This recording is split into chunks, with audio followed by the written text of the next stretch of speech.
very exciting stuff from West over here. The last spot available in the world. Yep, and the last Fortnite Battle Royale spot coming out from the Fortnite Online Open qualifiers. It's week 10. It's NA West. It is the final moments. Queues have been closed. This is where you make your extra money or you stay at home. The ones who go to New York City will be celebrating. Everyone else will be looking for their trios for July 14th and the 15th because, again, there's always going to be something more to play for. You can keep track of those in-game tournaments.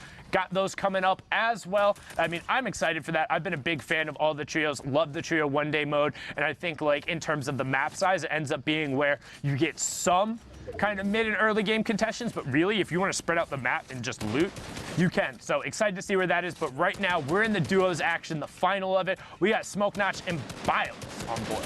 Sana, how would you approach hitting these big, tarped, hard mat bases? How do you kind of get in there without heavy snipers, without stinks? Do you pressure it with the ammo you have, with the amount of players there? What are the risks and rewards of tackling something like that, like a base that big? Okay, so me personally, no, I don't challenge in these circumstances. Like, if everyone's like boxed up and all this and no one else is shooting towards someone, I'm not gonna go unless I have something that is a key or I can look to kind of press down towards the edge of the storm, as you see Biles doing there on the former, getting a nice elim and then getting whatever he can there, does get the shadows to get back in. But generally, like, if you can pour in and kind of add fire to somebody else, fine. If you're like don't necessarily have a heavy snipe or stinks or supposed to force action, I prefer to be reactive. But if you do have two players with enough medium ammo, you can start pouring bullets into someone. It's just all about selection, right? So pick towards the backside of the storm. Pick someone who is very obvious because you want other players to join in on your shots, right?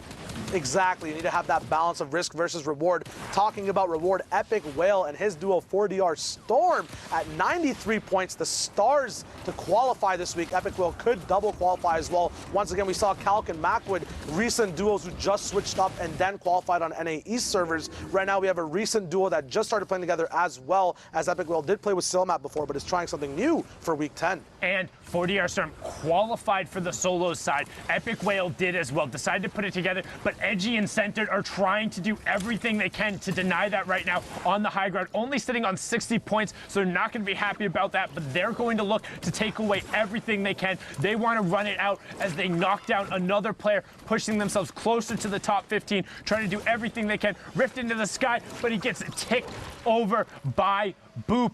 Edgy will get the tick over afterwards, but unfortunately is not going to count as both of them have been taken down. That will be the last of their run as 4DR Storm and Epic Whale are up on the high ground. 4DR Storm, max HP and a bush. You can't get more protected than that unless you have a ball, and they're looking skyward, trying to get even more points right now. They're sitting on 3 elims, trying to get to the top 15. They are so close, and they want every little bit, every bit of padding makes you that much more secure as you go in, because the final spot is on the line.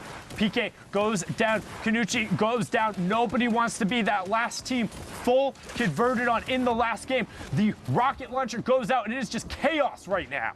Epic Whale saving that rocket launcher, as well as when it comes out, the whole lobby starts to get on the same page. He was making sure to crack out every baller, make sure everyone on hard mats is now starting to rotate off of the pressure. It looks like they might lose height, but Epic has that insurance with the RPG, almost about to hit 100 points as well on West. The RPG getting off the individual from high ground. Can Epic build up towards it? Still being contested. Double ramps coming through, but once again, faking it out, going for the reload. This is priority. Can he reset and do it again? 4DR Storm still making a little bit of a hurricane up top. We'll see if it's possible for these guys to get together. He gets edited down, though. Epic Will with another RPG up top. The combat follow through in the same box. Double traps come down. Epic does get hit, but comes out victorious as now they control height. The zone is very small. 9th circle at the moment. And the Siphon being the difference there. The trap did go off, but the Siphon made sure he was able to stay up. Good rotation coming out. And they got top 5 as well. They are on a run. We've seen them gain 12 points from placement and from the elims. They want to close this out. They want to be going. Cloud and Kazooie just below them. Cortex, Instinct, and Outdoor also in the map. Outdoor gets down as it's all about the elims and the victory royale. Storm and Whale are going to block off the rest of the lobby as we're going up. Just a slight change in incline. Sometimes all it is one mat difference. It's a 2v2. Whale goes down, but Storm is the only one not in the storm. He's holding the safe zone. The down goes through. It converts hearts, 8 elims, victory royale, 18 points, 110. Storm and Epic Whale. The question is it enough? Can the brand new duo in the last week